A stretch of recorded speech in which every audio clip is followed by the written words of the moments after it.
2005 Ashes versus Bazball combined 11. Marcus Trescothick or Zach Crawley? Trescothick. Andrew Strauss or Ben Duckett? This one's tough. Again, we're going for the end of the 2005 Ashes versus those players right now. Doug's had a brilliant start, but actually I think that people forget just how good Strauss' start was. He was averaging more than 50 in Test cricket at this point, having basically succeeded against everyone he played against. So I'm going Strauss, and that was such a good partnership as well. Michael Vaughan or Ollie Pope?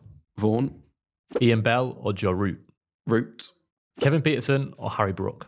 This is hard because actually, Brook further along in his career than KP was at the time. This was his first series as a Test cricketer. And, if you pick this even halfway through the Oval Test of 2005, if that would even be possible, you'd be going with Brook. But that was just such an astonishing innings. And to do it against that Australia attack, we might well be having a different conversation again if we were doing this in 6 months' time for Brook. But right now, and versus KP, even right then, I'm going KP. Andrew Flintoff or Ben Stokes?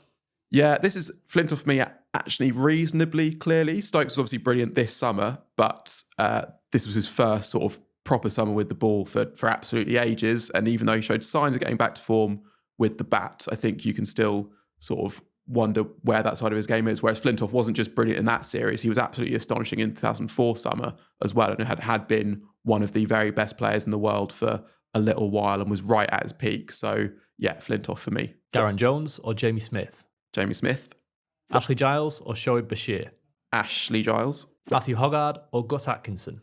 Yeah, the bowlers are all really tough, but I'm going Hoggard.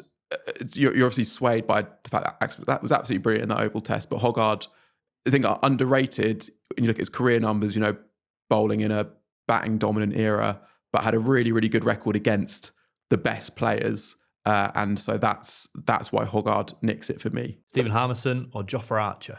Really hard again. I think I'm going Archer. Yeah, I'm going Archer. They've both got the speed. They can both rough people up. And, Harmison was also a very skillful bowler, but I just love watching Archer bowl at his best, basically. And Simon Jones or Mark Wood? Yeah, this is Jones. He was the bowler of the Ashes behind Flintoff, delivered those brilliant moments. And obviously Mark Wood, when he's on the park, when he's bowling at his fastest, is brilliant. But I don't think you can, even though obviously Jones had his injury issues as well, I don't think you can quite compare that to the overall series contributions Jones was giving in that series and at his best.